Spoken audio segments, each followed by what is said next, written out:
반갑습니다. 지난주까지 1년 동안 예수의 생애를 말씀드렸습니다. 이번 주부터 복음의 여정이라는 주제로 복음이란 무엇이고 하나님의 계시가 어떻게 발전되었으며 어떤 과정을 거쳐 오늘 우리에게까지 왔는지를 다루어 보려고 합니다. 그리고 시대마다 지역마다 어떤 형태로 복음이 뿌리내리게 되었는지 성경과 교회사를 통해 복음의 여정을 살펴보겠습니다.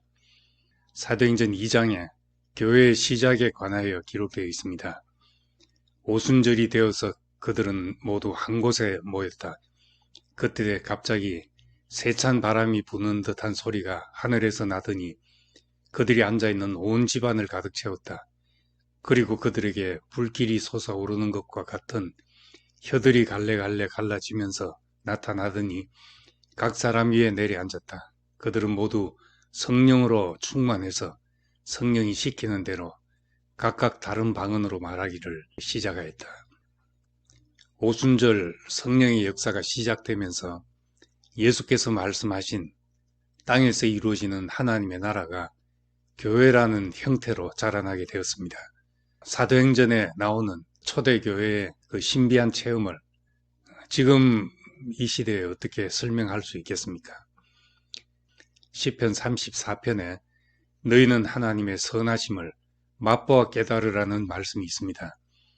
음식을 맛보지 않고 설명하는 것은 한계가 있듯이 교회의 체험을 이성으로만 설명하는 데는 분명 한계가 있습니다. 그럼에도 불구하고 우리의 경험은 말로든 삶으로든 다른 사람이 알 수 있도록 해야 복음이 더 많은 사람에게 받아들여질 수 있습니다.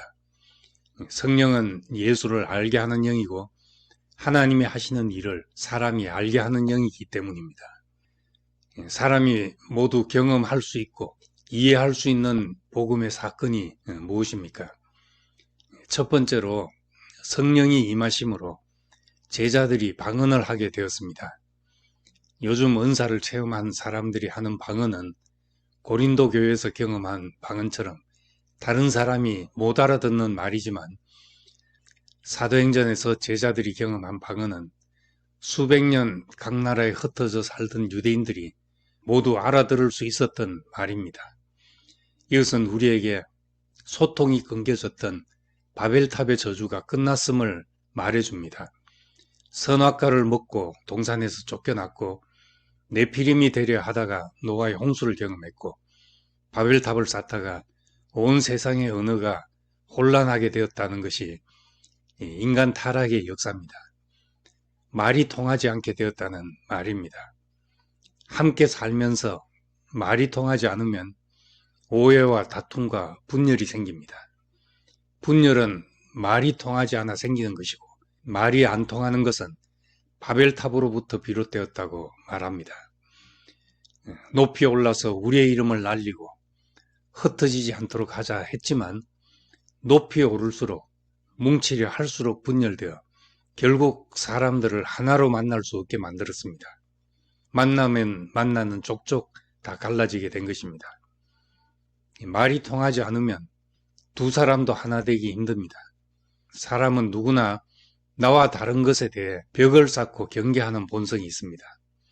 소통의 문제는 바벨탑의 저주로 상징되는 인간이 풀어야 할 큰 숙제입니다.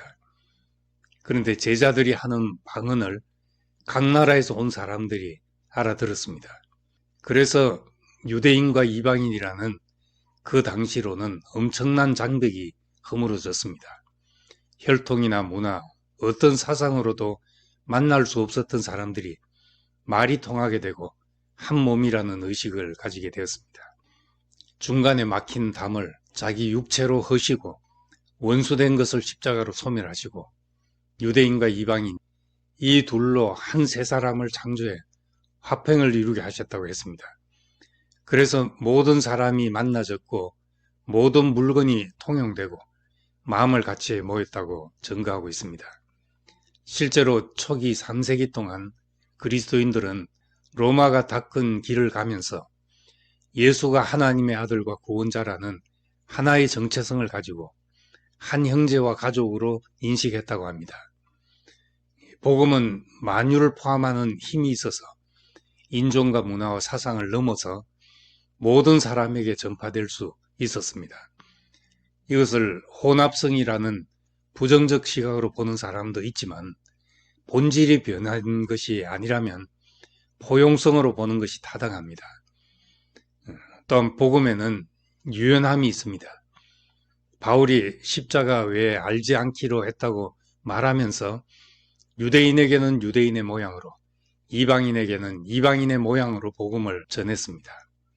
본질이 아닌 것에 대해서는 어떤 형태든 취할 수가 있었습니다. 단순한 자에게는 단순한 말로, 지혜 있는 자에게는 지혜의 말로 전할 수가 있었습니다. 포용성과 유연성이야말로 보편성을 가진 세계 종교가 될 자질이었습니다. 언어의 장벽을 넘어서 모든 사람이 알아들을 수 있는 말이 어떤 말이겠습니까? 언어학적으로는 잘 모르지만 경험으로 우리가 알게 된 것은 모든 사람이 알아들을 수 있는 말은 바로 죽음에서 나온 말이라는 것입니다. 십자가에서 나온 말입니다. 깊은 죽음을 경험한 자리에서 누구도 아니라고 할 수 없는 말을 하게 됩니다. 예수님이 십자가에 못 박힌 자리에서 그의 가장 깊은 속마음을 우리에게 열어 보여주셨습니다. 지성소의 휘장이 찢어지듯이 하나님의 마음을 보게 되었습니다. 이 언어가 바로 모든 사람이 알아들을 수 있는 언어가 아니겠습니까? 예수께서 내가 아버지께로 간다 하고 하신 말씀은 죽음을 앞두고 하신 말씀이었습니다. 아버지께로 가서 너희를 위해 있을 곳을 준비하고 나 있는 곳에 너희도 있게 하겠다고 하셨습니다. 우리도 우리 자신이 예수의 죽으심을 본받고 경험한 만큼 다른 사람을 받을 수 있는 자리가 생깁니다. 어떤 사람에게 다른 사람이 쉼을 얻을 공간이 있다는 것은 자신이 비워져 있기 때문입니다.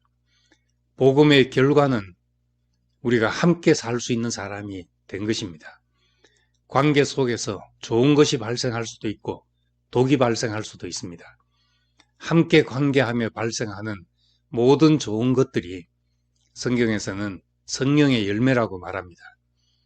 복음이 언어와 문화와 민족을 넘어서서 모든 민족에게 전파될 수 있었던 것은 십자가라는 죽음에서 나오는 언어가 있었기 때문입니다.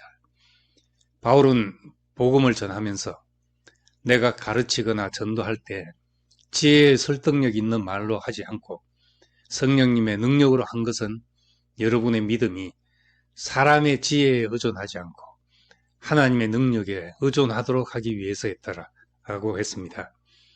우리에게도 말이 통하고 마음이 통하는 언어가 있기를 소망하고 예수님의 죽으심 안에 서로 연결되어 마음으로 교제가 풍성한 사람들이 되기를 원합니다.